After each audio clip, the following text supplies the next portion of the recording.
आइए आज हम स्टडी करेंगे केमिस्ट्री में आगे गैसों की द्रवों में विलेयता। अंग्रेजी में बोलेंगे solubility of A solid in a liquid. इसको देखते हैं। तो देखिए, बहुत सी गैसें जल में घुल जाती हैं। ऑक्सीजन जल में बहुत कम मात्रा में घुलती है। ऑक्सीजन की यह घुली हुई मात्रा जलीय जीवन को जीवित रखती है। तो जाहिर सी बात है कि जो हमारी मछलियां हैं या जो भी जलीय जीव जंतु हैं पानी के अंदर जिंदा रहते हैं, तो इसका मतलब है कि उसमें ऑक्सीजन पाई जाती है। तो जो भी ऑक्सीजन उस पानी में घुली रहती है उसी के कारण ये सब जीवित रहती है। दूसरी ओर हाइड्रोजन क्लोराइड गैस HCl जिसको कहेंगे जल में अत्यधिक घुलनशील होती है। तो ऑक्सीजन थोड़ी मात्रा में घुलनशील होती है, जबकि हाइड्रोजन क्लोराइड यानी HCl गैस पानी में अत्यधिक घुलनशील होती है। गैसों की द्रव में विलेयता ताप एवं दाब द्वारा बहुत अधिक प्रभावित होती है। तो गैसों की जो द्रव में विलेयता है वो ताप एवं दाब द्वारा बहुत अधिक प्रभावित होती है। तो इसको अंडरलाइन कर दीजिए।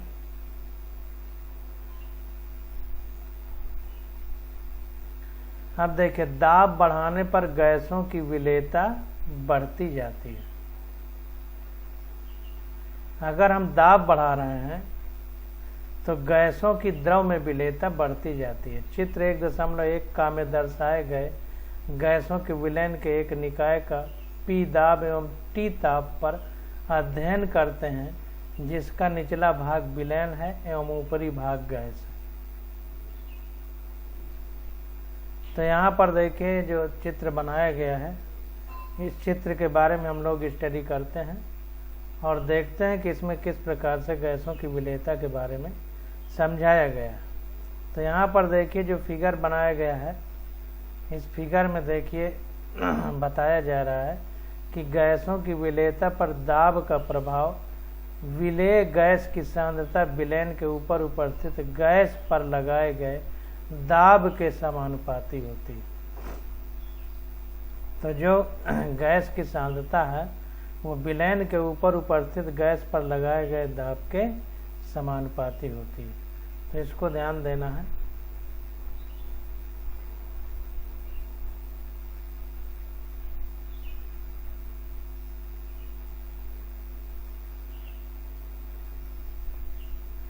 अब देखिए, इसको देखते हैं। तो कह रहा है कि चित्र 1.1 का में क्या है, कह रहा है कि दर्शाए गए गैसों के विलयन के एक निकाय का P दाब एवं T ताप पर अध्ययन करते हैं, जिसका निचला भाग विलयन है एवं ऊपरी भाग गैसीय है। कहने का मतलब ये है कि का जो है, का और खा दो जो दिखाए गए हैं, इसमें नीचे विलयन है। यहाँ पर देखिए इतना कलर अलग दिखाया गया है और ऊपर का कलर अलग है। तो ये नीचे वाला विलयन है कह रहा है, ऊपर वाली गैस है। तो कह रहा है कि मान लें कि यह निकाय गतिक साम्य अवस्था में है। गतिक साम्य का मतलब काइनेटिक इक्विलिब्रियम, मतलब द्रव गैस का एक तरह से साम्य है। अर्थात इन परिस्थितियों में गैसीय कणों के विलयन में जाने व उसमें से निकलने की गति समान है। कहने का मतलब ये है कि पानी में जो विलयन है, पानी के विलयन जो है उसमें गैस के अणुओं के जाने की और निकलने की गति समान है। इसी को गतिक साम्य कहेंगे। इससे विलयन के ऊपर अब देखिए कह रहा है, अब गैस के ऊपर आयतन को संपीड़ित कर विलयन पर दाब बढ़ाते हैं। अब क्या करते हैं कि गैस को कंप्रेस करते हैं। पहले देखिए एक भार रखा था W1, अब 2 और भार रख दिए W2 और W3। जाहिर सी बात है कि ऊपर भार रखेंगे तो ये नीचे को दबेगा, यानी जो अंदर इसके जो भी भरा है वो कंप्रेस होगा यानी संपीड़ित होगा। तो वही कह रहा है कि अब गैस के कुछ आयतन को संपीड़ित कर विलयन पर दाब बढ़ाते हैं। चित्र 1.1 खा में जैसा किया गया है। तो इससे विलयन के ऊपर उपस्थित गैसीय कणों की संख्या प्रति इकाई आयतन में बढ़ जाएगी तथा गैसीय कणों की विलयन की सतह में प्रवेश करने के लिए उसके टकराने की दर भी बढ़ जाएगी। तो जाहिर सी बात है कि जब इसके ऊपर हम ज़्यादा भार रख देंगे तो ये पिस्टन नीचे चला जाएगा और आयतन घटेगा। जब आयतन घटेगा तो अणु पास पास आ जाएंगे। तो कहने का मतलब ये है कि जो विलयन के अणु है और गैस के अणु है, ये आपस में इनके बीच की दूरी घट जाएगी। जब दूरी घट जाएगी तो क्या होगा कि गैसीय कणों की संख्या प्रति इकाई आयतन में बढ़ जाएगी। तो आयतन घटेगा तो कम ही आयतन में अब उतने ही अणु हैं, तो जाहिर सी बात है कि अणुओं की संख्या प्रति इकाई आयतन में बढ़ जाएगी तथा गैसीय कणों की विलयन की सतह में प्रवेश करने के लिए उससे टकराने की दर भी बढ़ जाएगी। जाहिर सी बात है कि अब गैसीय अणु पास पास आ जाएंगे क्योंकि आयतन घट गया है, तो टकराने की दर भी बढ़ जाएगी। इससे गैस की विलेयता तब तक बढ़ेगी जब तक कि एक नया साम्य स्थापित न हो जाए। तो गैसीय की विलेयता अब बढ़ती जाएगी, मतलब कि गैस इसमें और ज़्यादा विलेय हो जाएगी। अतः विलयन पर दाब बढ़ाने से गैस की विलेयता बढ़ती है। तो कहने का मतलब ये है कि अगर विलयन में दाब बढ़ा दिया जाए तो गैस की विलेयता बढ़ जाती है। ध्यान दीजिए, तो द्रव विलयन द्रव है, अगर उसमें गैस मिलाई जा रही है, अगर हम दाब बढ़ा दें तो गैस के विलेय होने की क्षमता बढ़ जाती है। अब आगे देखते हैं। कह रहा है सर्वप्रथम गैस की विलायक में विलेयता यानी सॉल्वेंट में सॉल्युबिलिटी तथा दाब के मध्य मात्रात्मक संबंध हेनरी ने दिया, जिसे हेनरी नियम कहते हैं। तो ध्यान दीजिए कि सबसे पहले गैस की विलायक में विलेयता का संबंध किसने दिया था? हेनरी नामक साइंटिस्ट ने दिया था। और हेनरी के हिसाब से जो नियम बना उसको हेनरी नियम कहते हैं। और उस हेनरी नियम के अनुसार क्या था? इसके अनुसार स्थिर ताप पर, अब देखिए हम अगर कोई बात कर रहे हैं, किसी नियम कानून की बात कर रहे हैं, तो किसी एक चीज को स्थिर रखेंगे तभी हम बात करेंगे। तो दाब की बात कर रहे हैं तो तापमान को स्थिर रख दिया गया। तो अगर ताप स्थिर करके किसी गैस की द्रव में विलेयता द्रव अथवा विलयन की सतह पर पड़ने वाले गैस के आंशिक दाब के समानुपाती होती है। ये डाल्टन हेनरी ने हमको हेनरी नामक साइंटिस्ट ने ये बात बताई कि अगर तापमान को स्थिर करके किसी गैस को द्रव में घोला जाए, तो जब घोला जाएगा गैस को, तो उस गैस में दाब बढ़ाने पर द्रव में गैस के घुलने की दर बढ़ जाएगी। तो वही कह रहा है कि गैस के आंशिक दाब के समानुपाती होती है गैस की द्रव में विलेयता। देखिए, गैस को द्रव में घोला जा रहा है, इस बात को ध्यान देना है। अब डाल्टन जो हेनरी के समकालीन था, ने भी स्वतंत्र रूप से निष्कर्ष निकाला कि किसी द्रवीय विलयन में गैस की विलेयता गैस के आंशिक दाब पर निर्भर करती है। यदि हम विलयन में गैस के मोल अंश को उसकी विलेयता का माप माने, तो यह कहा जा सकता है कि किसी विलयन में गैस का मोल अंश उस विलयन के ऊपर उपस्थित गैस के आंशिक दाब के समानुपाती होता है। तो अगर मोल अंश यानी मोल फ्रैक्शन के हिसाब से बात करें, तो हम ये कह सकते हैं कि चूंकि गैस मिलाई जा रही है, तो गैस के अणु ज़्यादा संख्या में मिल रहे हैं, तो दाब के समानुपाती जब विलेयता है तो मोल अंश भी दाब के समानुपाती होंगे। तो वही कह रहा है कि किसी विलयन में गैस का मोल अंश उस विलयन के ऊपर उपस्थित गैस के आंशिक दाब के समानुपाती है। सामान्य रूप से हेनरी नियम के अनुसार किसी गैस का वाष्प अवस्था में आंशिक दाब P उस विलयन में गैस के मोल अंश यानी x के समानुपाती होता है, अथवा P = KHX।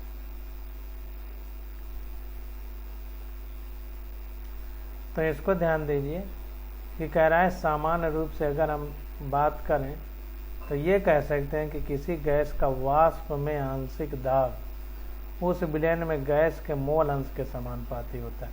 जैसी बात अभी दाब की बात हो रही है, तो दाब अगर वाष्प बने उस विलयन के, उसका दाब हो, तो उसके आधार पर अगर हम बात करें तो कह रहा है कि किसी गैस का वाष्प अवस्था में आंशिक दाब, जब गैस वाष्प अवस्था में हो, वाष्प अवस्था का मतलब कि भाप की अवस्था में, कहने का मतलब ये है कि अगर ज़्यादा ठंडा कर दिया जाए और दाब बढ़ा दिया जाए तो वो द्रव की तरह का द्रव बन जाए, ये कहने का, तो उसको वाष्प कहते हैं।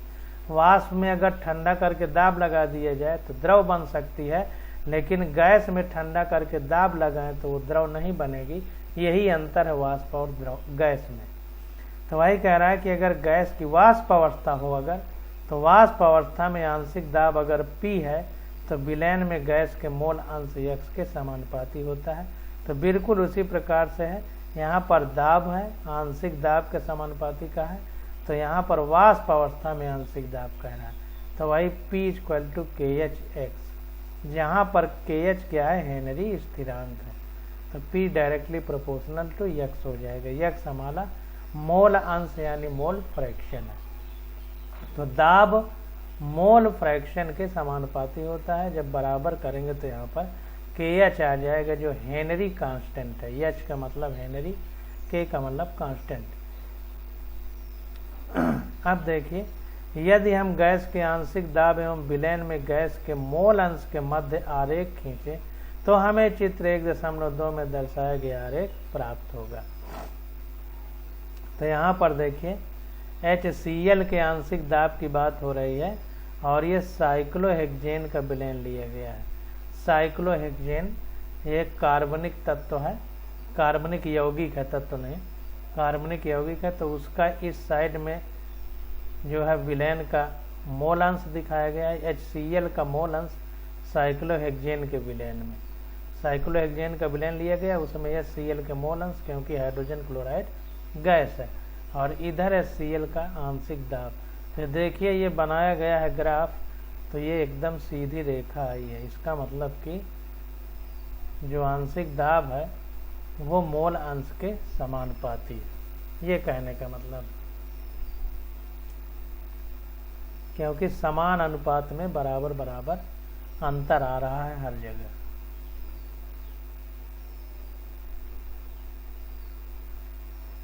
अब देखिए, यहाँ पर लिखा भी गया है कि HCl गैस की साइक्लोहेक्सेन में 293 केल्विन पर, देखिए ताप कांस्टेंट रखा गया, समान ताप पर बात कर, एक ताप निश्चित होना चाहिए, पर विलेयता के प्रायोगिक परिणाम रेखा का ढाल हेनरी स्थिरांक KH को व्यक्त करता है। ये रेखा का ढाल है, ये हेनरी स्थिरांक KH को व्यक्त करता है, इसको ध्यान देना।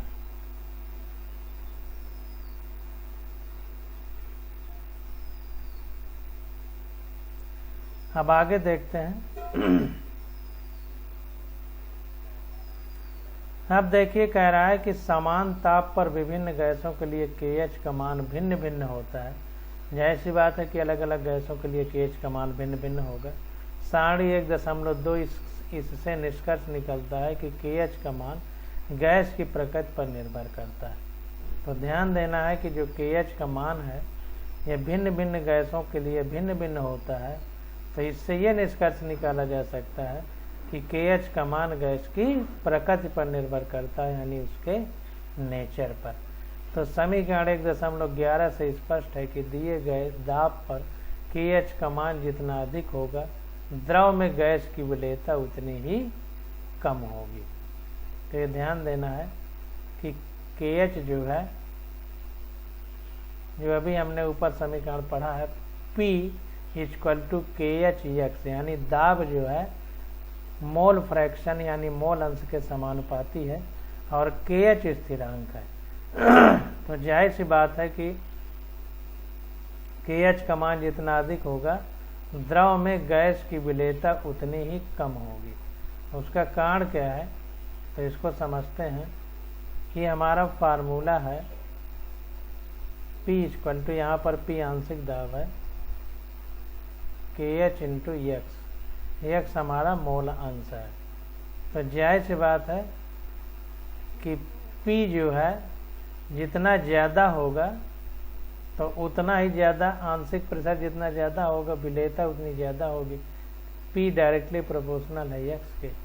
इसका मतलब कि उतने ही ज़्यादा मोल अंश होंगे, यानी उतने ही ज़्यादा गैस के अणु होंगे, ये कह सकते हैं, जितना ज़्यादा प्रेशर होगा। अब जाहिर सी बात है कि ये ज़्यादा होगा, तो अगर P कांस्टेंट है, एक निश्चित है, तो ये ज़्यादा है तो इसको कम होना पड़ेगा, या ये कम है तो इसको ज़्यादा होना पड़ेगा। तो वही कह रहा है कि KH का मान जितना अधिक होगा द्रव में गैस की विलेयता उतनी ही कम होगी। मतलब ये ज़्यादा होगा तो यक्स कम होगा, यानी मोल अंश कम होंगे, मोल अंश कम होंगे तो मोलों की संख्या कम होगी विलयन में। तो मोलों की संख्या कम होने का मतलब क्या है कि कम घुल रही है गैस, तो इसका मतलब ये ज़्यादा है तो इसको कम होना पड़ेगा अगर इसको कांस्टेंट रखना है। तो ये कम होगा का मतलब विलयन कम घुल रहा है, गैस विलयन में कम घुल रही है, इसका मतलब KH का मान ज़्यादा होगा तो विलेयता कम होगी विलयन में, गैस की विलेयता। समझ में शायद आपको आ गया होगा। अब आगे देखते हैं, कह रहा है सारणी 1.2 से देखा जा सकता है कि N2 एवं O2 दोनों के लिए ताप बढ़ने पर KH का मान बढ़ता है। तो यहाँ पर देखिए N2 और O2 का उदाहरण दे रहा है, N2 और O2। तो यहाँ पर कह रहा है कि देखा जा सकता है कि N2 और O2 दोनों गैसों के लिए ताप बढ़ने पर KH का मान बढ़ता है, जिसका अर्थ है कि ताप बढ़ने पर इन गैसों की विलेयता बढ़ती है। तो इसको ध्यान देना है।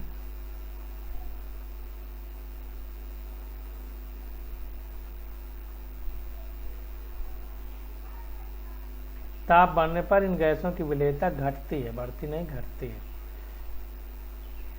हाँ, तो कह रहा है चित्र 1.2 में देखा जा सकता है कि N2 एवं O2 दोनों के लिए ताप बढ़ने पर KH का मान बढ़ता है, जिसका अर्थ है कि ताप बढ़ने पर इन गैसों की विलेयता घटती है। जैसी बात है कि ये ज़्यादा होगा तो ये कम होगा, क्योंकि P को कांस्टेंट रखना है। तो ये कम होगा मतलब मोल अंश कम होंगे, यानी मोलों की संख्या कम होगी, तो कम अणुओं की संख्या होगी। गैस के अणुओं की संख्या कम है, इसका मतलब विलयन में कम घुले हैं। तो वही कह रहा है कि टेम्परेचर बढ़ाने पर KH बढ़ता है, जिससे गैस की द्रव में विलेयता घटती है। और इसको इस तरह भी समझ सकते हैं कि जब टेम्परेचर बढ़ाएंगे तो गैस के अणुओं को ऊर्जा मिलेगी, जब ऊर्जा मिलेगी तो वो पृथ्वी छोड़ के ऊपर की ओर भागते हैं। जैसे पानी को जब गर्म करते हैं तो भाप के अणु ऊपर की ओर भागेंगे, तो वो विलयन में घुलने की बजाय ऊर्जा लेकर के दूर भागते हैं, यानी ऊपर की ओर भागते हैं, जिससे भी विलेयता घटेगी। यही कारण है कि जलीय स्पीशीज के लिए गर्म जल की तुलना में ठंडे जल में रहना अधिक आरामदायक होता है। तो यही कारण है कि जो पानी में पाए जाने वाले जीव जंतु हैं उनके लिए ठंडे पानी में रहना ज़्यादा आरामदायक होता है गर्म पानी की तुलना में, क्योंकि ऑक्सीजन कम घुलेगी गर्म पानी में, जिससे उनको सांस लेने में दिक्कत होगी। अब आगे देखते हैं जल के कुछ गैस के लिए हेनरी स्थिरांक KH का मान। तो यहाँ पर देखिए ताप दिखाया गया है जो N2 और O2। तो यहाँ पर तापमान ज़्यादा है तो KH की वैल्यू जो है यहाँ ज़्यादा है। अब KH की वैल्यू ज़्यादा होगी तो घुलने की मात्रा कम होगी, यही कहने का मतलब। अब इसका कोई विशेष मतलब नहीं है उसका। अब देखिए आगे क्वेश्चन आ जाता है। क्वेश्चन में कह रहा है कि यदि N2 गैस को 293 केल्विन पर जल में से प्रवाहित किया जाए तो 1 लीटर जल में कितने मिलीमोल N2 गैस विलेय होगी। तो कह रहा है N2 को कितने तापमान पर 293 केल्विन पर जल में से प्रवाहित किया जाता है। तो कह रहा है 1 लीटर जल में कितने मिलीमोल N2 विलेय होगी। N2 का आंशिक दाब दे दिया 0.987 बार है तथा 293 केल्विन टेम्परेचर पर N2 के लिए KH का मान कितना दे दिया है 76.48 के बार है। तो इसको देखते हैं एक एक चीज़ के बारे में हम लोग जैसे क्वेश्चन में करते थे। तो P = KH एक्स था, यानी दाब है, KH है हेनरी कांस्टेंट, और मोल अंश है। तो इन सब चीज़ों को हम लोग एक एक करके निकालेंगे तो निकल आएगा कितने मिलीमोल विलेय होंगे। तो देखिए, किसी गैस की विलेयता जलीय विलयन में उसके मोल अंश से संबंधित होती है। जैसा हम ऊपर पढ़ चुके हैं, तो विलयन में गैस के मोल अंश की गणना हेनरी नियम से की जा सकती है। तो X यानी नाइट्रोजन, तो नाइट्रोजन के मोल अंश, तो हमने फार्मूला पढ़ा है P = KH(X). यहाँ पर X क्या है, नाइट्रोजन है, तो N2 लिख देते हैं। तो अगर N2 के मोल अंश निकालना हो तो P/KH होगा। P हमारा क्या है, ये आंशिक दाब है। तो कह रहा है कि आंशिक दाब कितना है, 0.987। तो अगर X N2 निकालना हो तो हमारा P/KH हो जाएगा। तो यही P/KH है।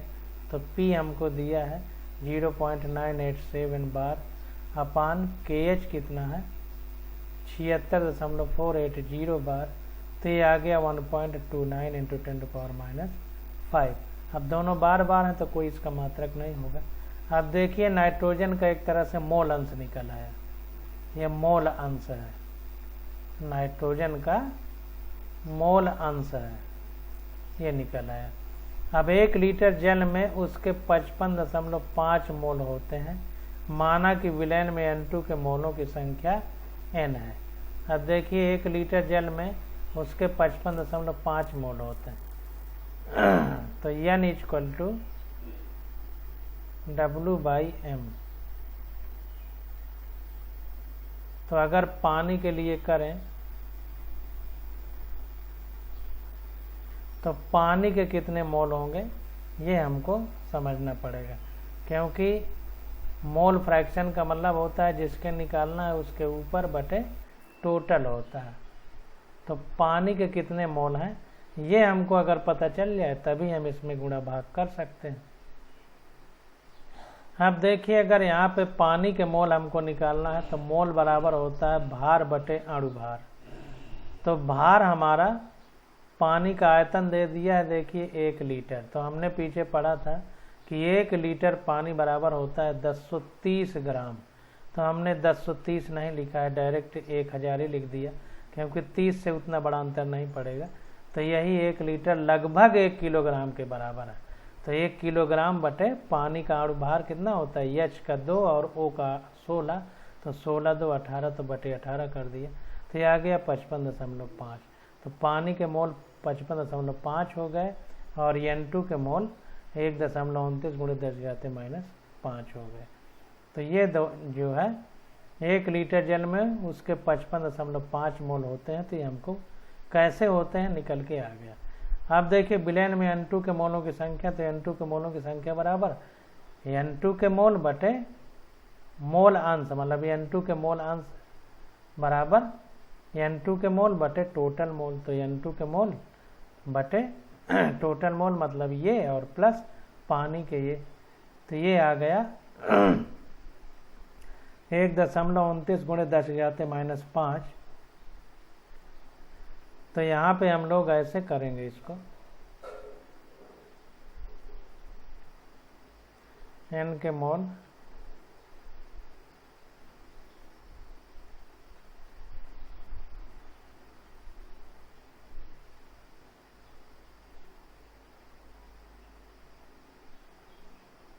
प्लस होगा, यहाँ पे प्लस, ये प्लस है 55.5। तो ये सॉल्व करने पे आ गया 1.29 × 10⁻⁵ और इतना लगभग लिखा गया है, ये लगभग है। क्यों? क्योंकि देखिए 1.29 × 10⁻⁵ बता रहा है कि चूंकि भिन्न के हर में 55.5 की तुलना में n का मान बहुत कम है, अतः इसे छोड़ दिया गया है। तो ये n का मान जो है छोड़ दिया गया है, इसलिए इतना आ गया है कि ये ऊपर है जो है इसको पूरा नीचे वाले को छोड़ दिया गया है।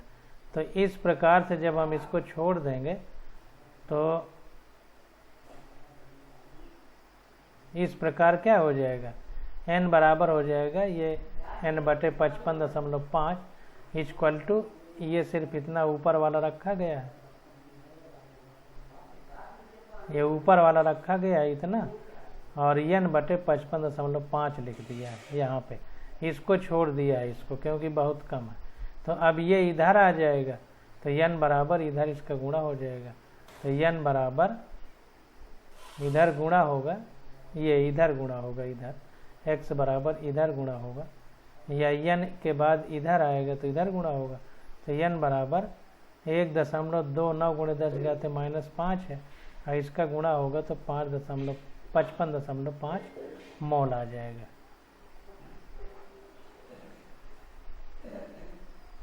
तो इस प्रकार से जो है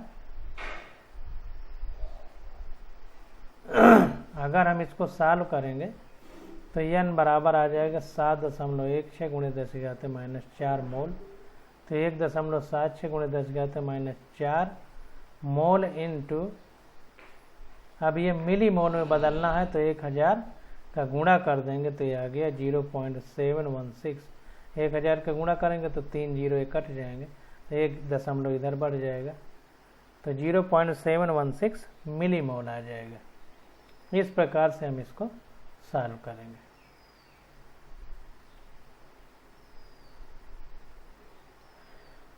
अब देखिए आगे कुछ चीज़ें बताई गई हैं, तो इसको समझने का प्रयास करिए। अब देखिए कह रहा है कि हेनरी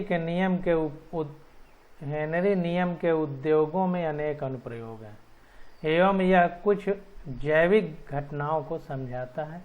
इनमें से कुछ ध्यान आकर्षित करने वाली इस प्रकार है। कुछ जैविक यानी जीवों से संबंधित घटनाओं को भी ये बताता है, जैसे सोडा जल एवं शीतल पेयों में CO2 की विलेयता बढ़ाने के लिए बोतल को अधिक दाब पर बंद किया जाता है। तभी हमने पढ़ा है कि दाब बढ़ाने पर पानी में मतलब विलयन में गैस की विलेयता बढ़ जाती है, तो CO2 घोलने के लिए जो कोल्ड ड्रिंक की बोतलें होती हैं उनमें दाब को बढ़ा दिया जाता है। इसीलिए खोलने पर देखिए पूरा ऊपर को फेंक देती है, क्योंकि उसमें ज़्यादा प्रेशर से CO2 को ज़्यादा विलय हो जाए, इसके लिए ज़्यादा प्रेशर में बंद की जाती है। अगला कह रहा है कि गहरे समुद्र में श्वास लेते हुए गोताखोर को अधिक दाब पर गैसों की अधिक घुलनशीलता का सामना करना पड़ सकता है।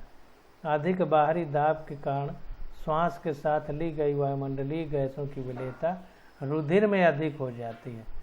जब गोताखोर सतह की ओर आते हैं, बाहरी दाब धीरे धीरे कम होने लगता है।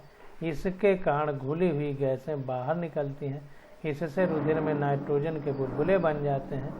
यह कोशिकाओं में अवरोध उत्पन्न कर देता है और एक चिकित्सीय अवस्था उत्पन्न कर देता है, जिसे बेंड्स कहते हैं। यह अत्यधिक पीड़ादायक एवं जानलेवा है। बेंड्स से तथा नाइट्रोजन की रुधिर में अधिक मात्रा के जहरीले प्रभाव के बचने के लिए गोताखोरों द्वारा श्वास लेने के लिए उपयोग किए जाने वाले टैंकों में हीलियम मिलाकर तन की गई वायु को भरा जाता है। इसमें 11.7% हीलियम, 56.2% नाइट्रोजन तथा 32.1% ऑक्सीजन भरी जाती है। तो ध्यान दीजिए कि जो गोताखोर होते हैं, जब वो ऑक्सीजन ले करके समुद्र के अंदर जाते हैं तो समुद्र के पानी का दबाव बढ़ जाता है। जब दबाव बढ़ जाता है तो क्या होता है कि विलयन में गैस की विलेयता बढ़ जाएगी, तो खून में ये गैस ज़्यादा विलय होने लगती है, ज़्यादा घुल जाती है, जितनी ज़रूरत है उससे ज़्यादा।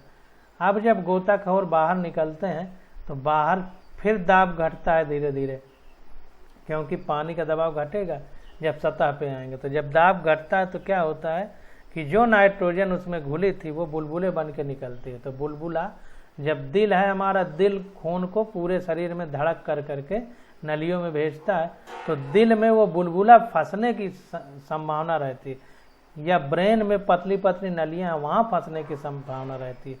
इस कंडीशन को एक चिकित्सीय कंडीशन कहा जाता है, जिसको हम लोग क्या कहते हैं, बेंड्स कहते हैं। यह अत्यधिक पीड़ादायक एवं जानलेवा। जब वो फंसते हैं तो बहुत ज़्यादा कष्ट होता है एवं आदमी की जान भी जा सकती है। तो बेंड से बचने के लिए क्या होता है कि बेंड से तथा नाइट्रोजन की रुधिर में अधिक मात्रा के जहरीले प्रभाव से बचने के लिए गोताखोरों द्वारा श्वास लेने के लिए उपयोग किए जाने वाले टैंकों में क्या करते हैं, हीलियम मिला करके डाइल्यूट यानी तन की गई वायु को भरा जाता है। उसमें हीलियम मिला दिया जाएगा तो नाइट्रोजन कम होगी यानी विलयन तन हो जाएगा, मतलब नाइट्रोजन की सांद्रता घट जाएगी। सांद्रता कम वाले विलयन को तन विलयन कहते हैं। तो सांद्रता घटा करके भरा जाता है। हीलियम चूंकि अक्रिय गैस है तो वो शरीर में उतना दुष्प्रभाव नहीं रखती, इसलिए हीलियम भरा जाता है। अब आगे देखते हैं, आगे कह रहा है कि अधिक ऊंचाई वाली जगहों पर ऑक्सीजन का आंशिक दाब सतही स्थानों से कम होता है। अभी देखिए समुद्र की बात हो रही थी तो गहराई में जा रहे थे तो आंशिक दाब बढ़ रहा था, अब ऊंचाई में जा रहे हैं तो आंशिक दाब घटेगा। तो वही कह रहा है कि अधिक ऊंचाई वाली जगहों पर ऑक्सीजन का आंशिक दाब सतही स्थानों से कम होता है। अतः इन जगहों पर रहने वाले लोगों एवं आरोहकों यानी जो ऊपर ऊंचाई में चढ़ते हैं के रुधिर और ऊतकों में ऑक्सीजन की सांद्रता निम्न हो जाती है। जाहिर सी बात है कि प्रेशर जब कम होगा, दाब कम होगा, तो ऑक्सीजन जो घुली है खून में वो सांद्रता कम होगी, क्योंकि हेनरी का नियम बताता है कि दाब बढ़ाने पर विलयन में गैसों की सांद्रता घटेगी, दाब बढ़ाने पर बढ़ेगी, घटाने पर घटेगी। तो ऊपर जाने पर दाब कम हो रहा है तो ऑक्सीजन खून में कम घुलेगी। इसके कारण आरोहक कमजोर हो जाते हैं और स्पष्टतया सोच नहीं पाते। इन लक्षणों को एनॉक्सिया कहते हैं। तो ध्यान दीजिए कि इन लक्षणों को क्या कहते हैं, एनॉक्सिया। तो ज्यादा ऑक्सीजन नाइट्रोजन घुल जाती है खून में, इस कंडीशन को बेंड्स बोलते हैं। और ऑक्सीजन कम घुल पाए इसको एनॉक्सिया कहते हैं। ऊपर जाने पर ऑक्सीजन का दबाव कम हो जाता है जिससे खून में ऑक्सीजन की सांद्रता कम हो जाती है, इस कंडीशन को एनॉक्सिया कहते हैं। समुद्र में गोताखोर जाते हैं नीचे तो नाइट्रोजन की खून में सांद्रता बढ़ जाती है, इस कंडीशन को बेंड्स कहते हैं। अब ताप का प्रभाव देख लेते हैं कि ताप का क्या प्रभाव है।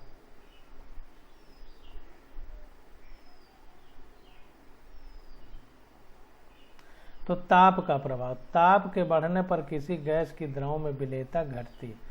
देखिए दाब बढ़ाएंगे तो हमारे पास पास आएंगे, ताप घटाएंगे तो ऊर्जा ज़्यादा मिलेगी। जब ऊर्जा ज़्यादा मिलेगी तो मिलने की बजाय, घुलने की बजाय वो अणु दूर दूर होंगे ऊर्जा लेकर के। इसलिए ताप बढ़ाने पर गैस की द्रव में विलेयता घटती है। घोले जाने पर गैस के अणु द्रव प्रावस्था में विलीन होकर उसमें उपस्थित होते हैं, अतः विलीनीकरण के प्रक्रम को संघनन के समकक्ष माना जा सकता है तथा इस प्रक्रम में ऊर्जा उत्सर्जित होती है। तो ध्यान देना है कि गैस के अणु जब घुलते हैं द्रव में तो ये उसी प्रकार की प्रक्रिया होती है जैसे संघनन होता है, कंडेंसेशन इसको बोलते हैं। संघनन का मतलब घना हो जाना, मतलब अणुओं का पास पास आ जाना। अब विलीनीकरण में कोई चीज़ विलीन होगी तो भी अणु विलयन में विलीन हो रहे हैं तो जाहिर सी बात है कि अणुओं की संख्या बढ़ रही है, यानी अणु घने हो रहे हैं। तो वही कह रहा है कि विलीनीकरण के प्रक्रम को संघनन के समकक्ष माना जा सकता है तथा इस प्रक्रम में ऊर्जा उत्सर्जित होती है। ध्यान देना, इस हम पिछले ऊर्जा निकलती है यानी एक्सोथर्मिक रिएक्शन है, ऊष्मा छेपी क्रिया जिसको कहेंगे। तो हम पिछले खंड में पढ़ चुके हैं कि विलीनीकरण की प्रक्रिया एक गतिक साम्य अवस्था होती है, अतः इसे ली चैटलियर प्रिंसिपल या लासातेलियन नियम का पालन करना चाहिए। तो ध्यान देना है कि विलीनीकरण जहाँ पर भी इक्विलिब्रियम होगा, साम्यावस्था होगी, वहाँ लासातेलियन नियम आ जाएगा। क्योंकि घुलनशीलता एक ऊष्मा छेपी प्रक्रिया है, अतः ताप बढ़ने पर विलेयता घटनी चाहिए। क्योंकि इस प्रक्रिया में ऊष्मा उत्सर्जित होती है यानी बाहर निकलती है, तो जाहिर सी बात है कि जब ऊष्मा बाहर निकलती थी तो हमने पढ़ा था कि जब ऊष्मा बाहर निकलेगी यानी टेम्परेचर बढ़ेगा, तो टेम्परेचर बढ़ने पर ऊष्मा छेपी प्रक्रिया है, अतः ताप बढ़ाने पर विलेयता घटनी चाहिए। जाहिर सी बात है कि ऊष्मा बाहर निकल रही है यानी विलयन को ऊष्मा की ज़रूरत नहीं है, अब आप ऊष्मा बढ़ा रहे हैं तो जाहिर सी बात है कि विलेयता घटेगी। तो ऊष्माक्षेपी में ताप बढ़ाने पर विलेयता घटती है और ऊष्माशोषी में ताप बढ़ाने पर विलेयता बढ़ती है। तो ध्यान दीजिए कि ऊष्माशोषी यानी वो हीट को सोख ले रही है, तो अभी ज़रूरत है, तो ज़रूरत है तो देने पर विलेयता बढ़ेगी। तो ऊष्माशोषी वाली में ऊष्मा देने पर विलेयता बढ़ेगी। ऊष्माक्षेपी का मतलब ऊष्मा बाहर निकाल रहा है, तो उसको ज़रूरत नहीं है, अब मतलब देंगे तो वह उल्टा काम करेगा। तो जाहिर सी बात है कि ऊष्माक्षेपी में अगर ऊष्मा देंगे तो विलेयता घटेगी।